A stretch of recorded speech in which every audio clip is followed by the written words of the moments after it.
What's up, gamers? It's Papa Jumpluff. We're here with Jake to go over his Gengar Schmoovement deck.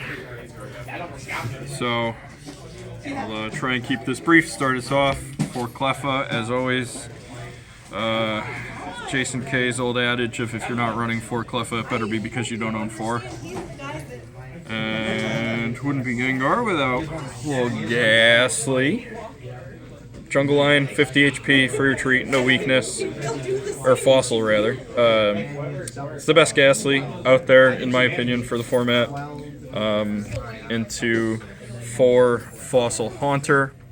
Pokemon Power of Transparency gives it effectively a baby rule, which is just really nice for the Gengar we're running, which is Chaos Move Gengar from, I think it's Aquapolis. Effectively, if your opponent's got 3 or less prizes, you can freely move damage around the board once per turn per Gengar.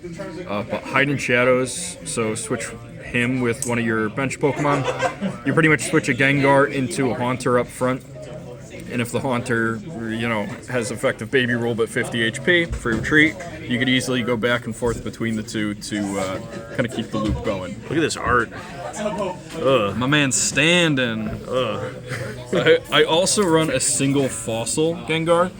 It's gotten me out of binds before, where if my opponent doesn't have 3 or less prizes yet, he can move stuff at least around on their side. No weakness as well, which is great. But Dark Mind, being able to go through their active to deal 10 to something on the bench without a flip is also really good. Gets you out of a lot of psychic resistant active Pokemon, such as Chansey and its ilk. Also running 2 of the promo Eevee. It's the best Eevee. Chain reactions, simple to proc. And I run it for 1 Espeon and 1 Dark Espeon. Regular Espeon, damage bounce or energy bounce, hard to beat in terms of efficiency to move stuff around the board, especially when you have double psychic pips on the Gengar. Dark Espeon, similar attack cost, but sometimes being able to spread damage around rather than bulking it onto an active is really good for this deck because you're able to move that damage more efficiently. Igglybuff, there's some hate pieces floating around. The day that I end up against an Aerodactyl and don't have Igglybuff is the day I start crying. And rounding out Pokemon, Mr. Mime, another great wall to swap Gengar into, or Gengar out into, rather.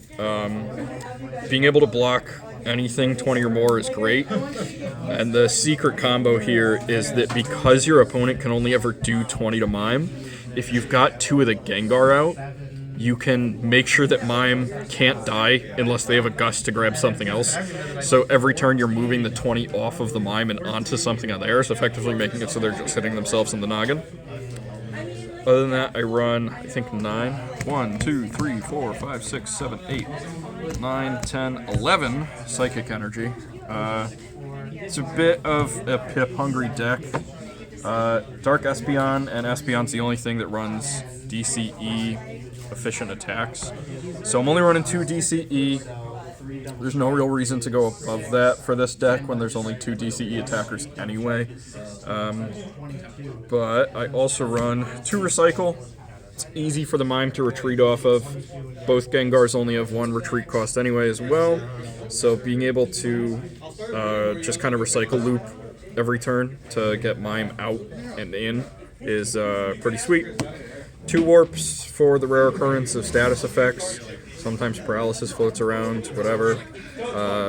Moving on to Trainers. 2 Oak, 2 Comp Search, 2 Item Finder, 2 Gust, 2 ER, 2 Fan Club. The usual basic trainer package. Every deck is running some variation of this stuff.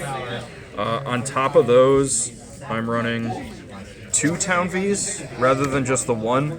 The deck often ends up running down to kind of late in the game, and I'd rather have the second Town V over my opponent just to prevent myself from decking out. Cleffa can help with that, especially if it's surviving until late, but I like having the insurance of that second Town V. In terms of other trainers, I run a single Copycat. Oak can be good, Copycat can save you, especially in situations, like I said, where you're running late in the game. I also run one trader. Stage 2 deck, it needs some kind of help to find its missing pieces. Beyond that, I run 2 focus bands, helps with the Haunter. Trying to flip through Haunter's pseudo baby rule and focus band while you're healing it every turn is rough. If your opponent can get through that, it's just poor luck. You got to deal with it. Other than that, meta call of 2 Sprout Towers. There's a lot of normal stuff running around, be it Wigglytuff, Chansey, whatever. Even Furrets, it turns them into nothingness. Noctowl, pretty much anything that would be any kind of problem, especially because a lot of the Psychic Resistant Mons are normal type. It just kind of makes it a moot point by giving all my stuff effective normal resistance. But that's the deck. That's Gengar Schmoovement. All right. Thanks for showing us. We're just gonna gaze into the abyss for the outro.